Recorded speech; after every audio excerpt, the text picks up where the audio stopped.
Tea Time Chinese episode 45. Where do Chinese people go when they travel?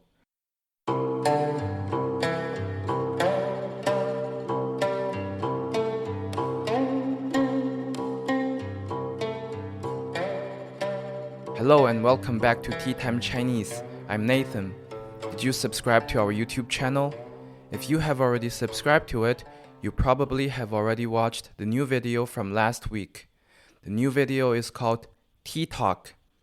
In the first episode of our Tea Talk series, TY and I discussed a few questions about the butterfly lovers. In the 44th episode of our podcast, we talked about the story of the butterfly lovers, Liang Shanbo和祝英台. You can listen to the podcast episode first before watching the Tea Talk video. I'm sure you will learn something new. Is our video too hard to understand, or is it too easy? Do you have any suggestions for it? You can leave us a comment on YouTube. Your suggestions would help us make future videos better and better. Let's get back to the topic. What are we going to talk about today? Summer is here and the weather is nice. Recently, many of my classmates and friends are planning to travel. The pandemic has been pretty bad in the past 2 years. Now that the situation is getting better, everyone wants to travel and go out and have fun.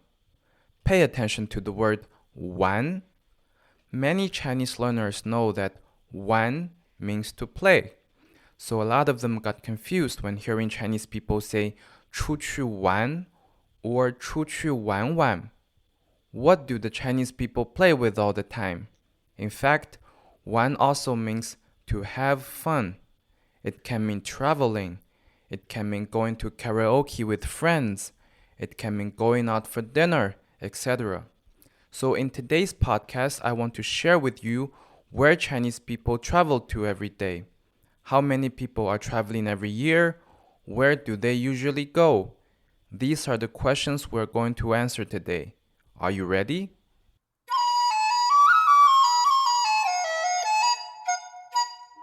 Let's start with how many Chinese people are traveling every year. Before the pandemic, more and more Chinese people were going out for traveling every year.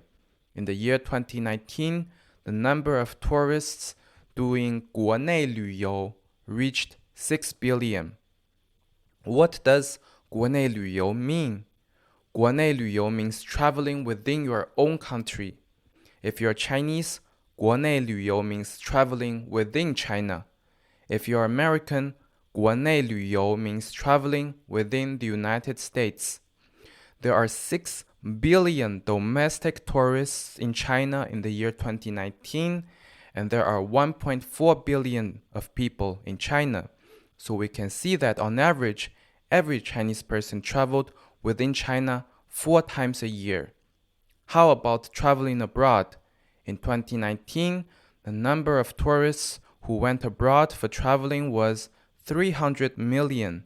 This means that 1 in 5 Chinese person chose to travel abroad in the year 2019.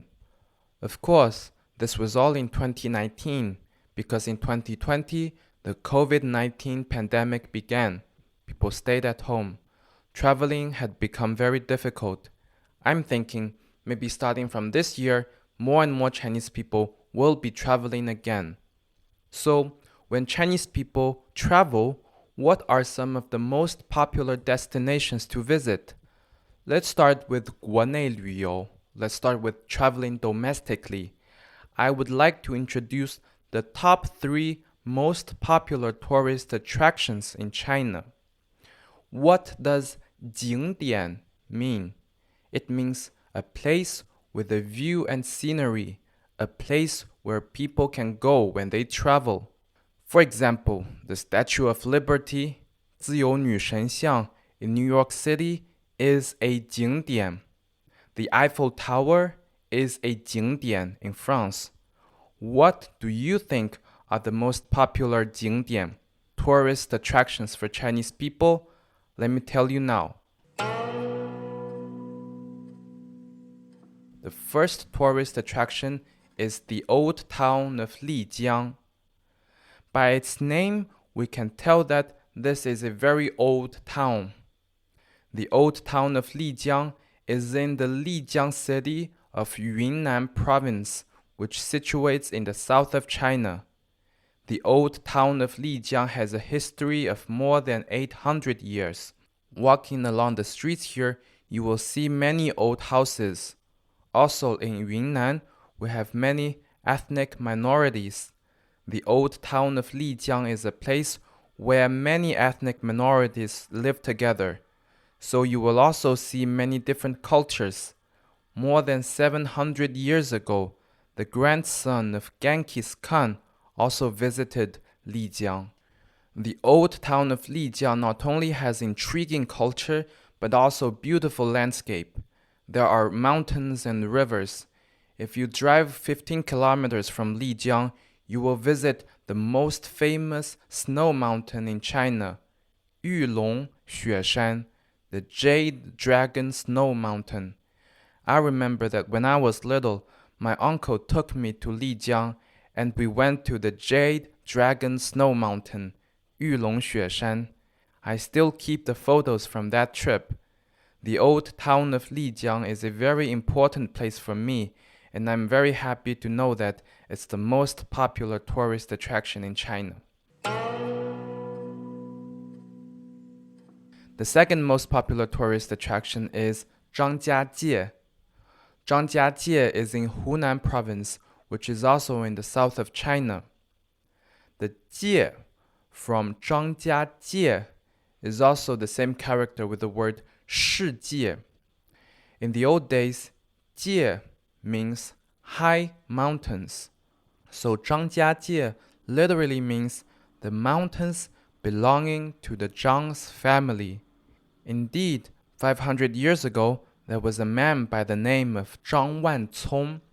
He did a lot of good deeds that the government gave him the mountains and forests here.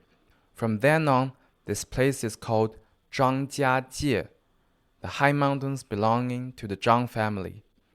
As you can imagine, the most famous landscape of Zhangjiajie is the towering mountains. I've never been there. I've only seen pictures of Zhangjiajie, but I think that the mountains are absolutely breathtaking. I don't know if anyone lives in the mountains, but I really want to go there and live in Zhangjiajie if I had the chance. The third place is called Sanya. Sanya is a city on Hainan Island. If you look at the map of China, you will see an island on the very south of China. That is the Hainan Island. Sanya is on Hainan Island. In this city, there is no winter. It is always summer. The average annual temperature is about 25 degrees. Sanya is also a city by the sea. In summer, a lot of people go to the beach. Because Sanya is on an island, there are not a lot of factories, and everywhere is surrounded by nature. People living in Sanya can eat very fresh vegetables and fruits. You know that every year in cities like Beijing and Shanghai, there is a period of time when the air quality is not so good. But Sanya does not have this problem. Sanya has the best air quality in China. For these reasons, people in Sanya have the longest life expectancy with an average of 80 years.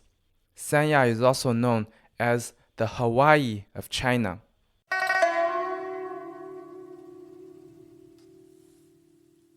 What are the top 3 most popular tourist attractions in China? Have you memorized all of them? They are the old town of Lijiang, Zhangjiajie, and Sanya. Many of you might know the Great Wall and the Forbidden City of Beijing. The Great Wall is the 8th most visited site in China, while the Forbidden City ranks at 9th. The Great Wall and the Forbidden City might be the most popular places for foreigners to visit, but not for Chinese people. Now that we have talked about traveling domestically within China, let's end with some places for traveling abroad. Before the pandemic, which countries did Chinese people like to travel to? Can you first make a guess? So the top 7 countries that Chinese people like to travel the most are Thailand, Japan, Vietnam, South Korea, the United States, Singapore, and Malaysia. Except for the United States, all 6 other countries are in Asia. Several countries share similar cultures with China. In Japan, people use kanji that are similar to Chinese characters. In Singapore and Malaysia, there is a large proportion of Chinese-speaking population, so I can see why Chinese people like to go there. I was also a bit surprised because I thought a lot of Chinese people like to travel to places like Europe and Australia, but neither Europe or Australia make into the list of the most popular destination for Chinese people. So that's it for today's episode about where Chinese people travel to. In the future, if you have a chance to visit China, please do visit the 3 tourist attractions I just mentioned. Of course, there are many other fascinating places to visit.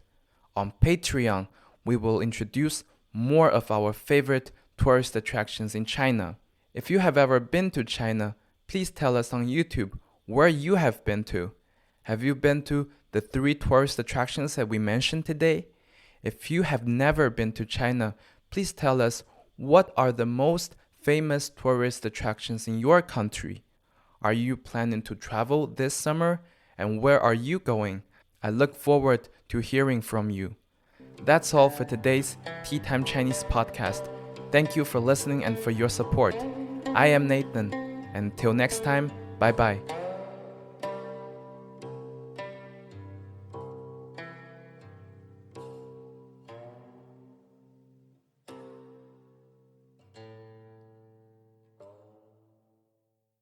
This is a Tea Time Chinese production. We want to make the Chinese language comprehensible for everyone. If you find our podcast useful, please give us a 5-star rating on Spotify or Apple Podcast. Find out more at teatimechinese.com.